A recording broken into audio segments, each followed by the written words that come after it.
नमस्कार. मी डॉक्टर श्रीकांत प्रकाश थोरात.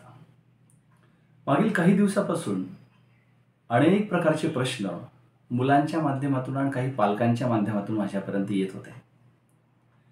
असा विचार केला की कुठे ना कुठेतरी आता तो पिरियड, तो कालखंड येऊन थांबलाय की ज्याच्यामध्ये आपल्याला पालक आणि विद्यार्थी याच्यामधला दुवा म्हणून एक वेगळा रोल प्ले करावा लागेल. आज 17 वर्षापासून इंग्लिश स्पीकिंग आणि पर्सनॅलिटी डेव्हलपमेंट या दोन ॲस्पेक्ट्सवरती काम करता करता मुलांच्या आणि पालकांच्या दोघांच्याही मानसिकतेचा कुठेतरी अभ्यास आपल्याला करता येतोय का, याचा प्रयत्न करत करत करत करत हा प्रवास पूर्ण झालाय.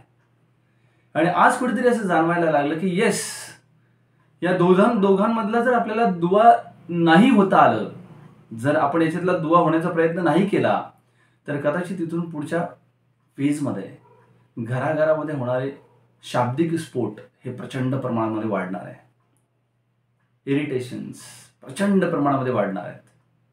प्रेशर्स, स्पेशली मानसिक प्रेशर्स खूप मोठ्या प्रमाणात वाढणार आहेत. कारण कुठेतरी पालकांनाही असं वाटतं की कोणीतरी आमचं ऐकणारा असावं किंवा आम्हाला प्रॉपर गाईडलाईन्स करणारा असावं, आणि कुठेतरी विद्यार्थ्यांनाही असं वाटतं की हो, आपल्यालाही कोणीतरी आपलं ऐकून घेणारं आणि सांगणारं नक्की असावं. माझं वय फार जास्त नाही आहे, 37 रनिंग.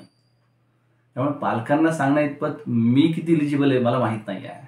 परंतु माझ्या 17 वर्षाच्या अनुभवातून मी हे नक्की सांगू शकतो की काय योग्य आणि काय अयोग्य याच्यामधला काय डिफरन्सिएशन तुम्ही जाणून घेऊ शकता, कशा पद्धतीने तुमच्या घरामधल्या काही गोष्टी बॅलन्स होऊ शकतात, या सगळ्या गोष्टींवरती आपल्याला हितगुज साधण्यासाठी म्हणून हितगुज पालकांशी ही एक व्हिडिओ सिरीज आपण सुरू करतोय.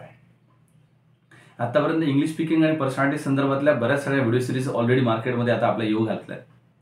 पण आपल्याला हे एक नवीन सदर स्पेशली पालक आणि विद्यार्थी याच्यामधला दुवा होण्यासाठी सुरू करण्याचा एक मानस कुठेतरी पाडव्याच्या निमित्ताने आमच्या डोक्यात ही संकल्पना आली होती. आणि अक्षय तृतीयेच्या निमित्ताने आम्ही त्याला पूर्णत्वास नेण्याच्या दृष्टिकोनातून काही टॉपिक सॉर्ट आउट केले. आणि मग लक्षात आलं की नाही, खरंच ही जर काळाची गरज आहे. मला माहीत नाही की हा व्हिडिओ कोण ऐकताय. कदाचित 63-64 वर्षाचे एखादे आजोबा आणि आजी पण हे ऐकत असतील, आणि कदाचित 40-45 मध्ये असलेले कोणीतरी यंगस्टर्स, कोणीतरी असे व्यक्तिमत्व की जे आज काम करतायत, त्यांचे पण 1-2-3 मुलं आहेत, काय जे असतील त्या सगळ्या गोष्टी. या सगळ्या कामगार प्रवर्ग असेल, बिझनेस पर्सन असेल, प्रोफेशनल्स असतील, कोणी गव्हर्नमेंट ऑफिसर्स मधले असतील, आणि कदाचित काही यंगस्टर्स सुद्धा याला ऐकत असतील. मूळतः मी म्हटलं ना तुम्हाला की तुमचे मुलं आणि तुम्ही याच्यामधला दुवा होण्याच्या दृष्टिकोनातून आपण ही व्हिडिओ सिरीज चालू करतोय.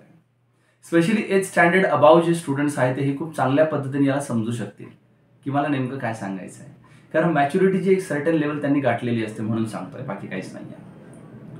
आणि हो, ही व्हिडिओ सिरीज ऐकत असताना तुम्हाला जर असं वाटलं की सर आपण या विषयावरती काही मांडू शकतो का, तो विषय कमेंट बॉक्समध्ये तुम्ही नक्की या व्हिडिओच्या देऊ शकता. का? कारण कदाचित तुमच्या दिलेल्या एका विषयामुळे भविष्यामध्ये एखादं कुटुंब स्टेबल होऊ शकतं. तुमच्या दिलेल्या एका विषयामुळे कदाचित एखाद्या व्यक्तीचे प्राण वाचू शकतात. तुमच्या दिलेल्या एखाद्या विषयामुळे कदाचित काही माणसं मोटिवेट होऊन त्यांच्या आयुष्यामध्ये असं काहीतरी कार्य करतील की ज्यांनी या देशासाठीच नव्हे तर जगाला अतिउच्च लेवलवर घेऊन जाण्यासाठी ते कार्य होऊ शकतं. मला माहित नाही आहे. मला असं वाटतं की जर शब्द माणसांचा आधार बनू शकतात तर त्या शब्दांना मांडण्यासाठी प्रयत्न नक्की केला पाहिजे. इव्हन फक्त प्रयत्न नाही तर संकल्प केला पाहिजे की यस, कुठे ना कुठेतरी बदल घडावा, चांगला बदल घडावा, यासाठी आपण बोललं पाहिजे. मी तुम्हाला सगळ्यांना विनंती करेल की हितगुज पालकांशी या टायटलच्या अंडर येणारी ही व्हिडिओ सिरीज मॅक्झिमम लोकांपर्यंत पोहोचवण्याची जबाबदारी तुमची. धन्यवाद.